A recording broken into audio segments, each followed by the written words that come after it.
Mr. President, thank you so much for sitting down with us today. Great to be with you. You've swapped letters with Iranian President Hassan Rouhani. You've talked to him on the phone now. You've had an opportunity to listen to him give several speeches and interviews.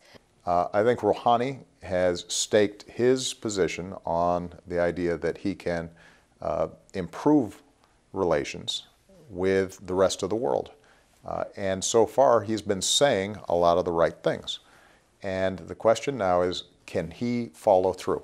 The way the Iranian system works, he's not the only decision maker. He's not even the ultimate decision maker. You said in March, before your trip to Israel, that you thought Iran was a year or more away. Yeah. What's the U.S. intelligence assessment at this point on that timetable? Our assessment continues to be a year or more away, and in fact, actually, our estimate is probably more conservative than the estimates of Israeli intelligence services. So, we share a lot of intelligence with Israelis. I think Prime Minister Netanyahu, understandably, is very skeptical about Iran, given the threats that they've made repeatedly against Israel, given the aid that they've given to organizations like Hezbollah and Hamas that have fired rockets into Israel.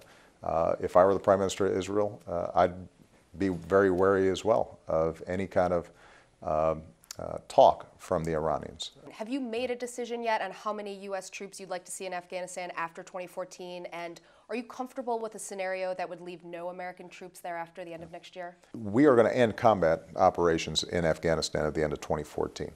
What I've said is that if, in fact, the Afghan government is interested and willing to work with us in a cooperative way that protects our troops and other coalition partners, we would consider a train and advise mission that would extend beyond 2014, greatly reduced from what we're doing now. Are you prepared, given that you're not going to make concessions on your healthcare law, as you've said repeatedly, are you prepared to have the government stay shut down up until the nation hits its debt ceiling in mid-October? I think it's very important for the public to understand that a bill passed the Senate, democratically controlled Senate, that set budget levels at the levels that Republicans prefer, not Democrats. I mean, essentially what's happened here is Democrats are saying they are prepared to pass a Republican budget for 2 months while negotiations continue.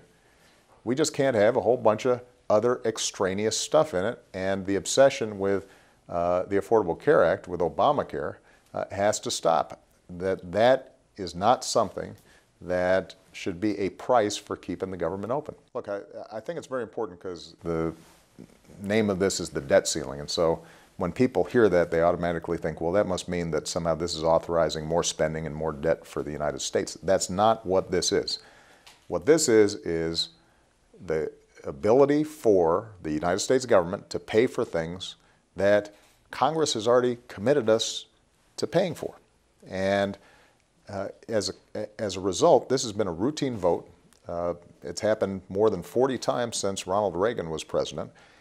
Never before has a party threatened to not pay our bills except for 2011, the last time that Speaker Boehner and some of the same people in the House of Representatives thought that it might give them more leverage in negotiations. Thank you very much for sitting down with us today. Thank you so much. I appreciate it. Great to talk to you, Joe. You too.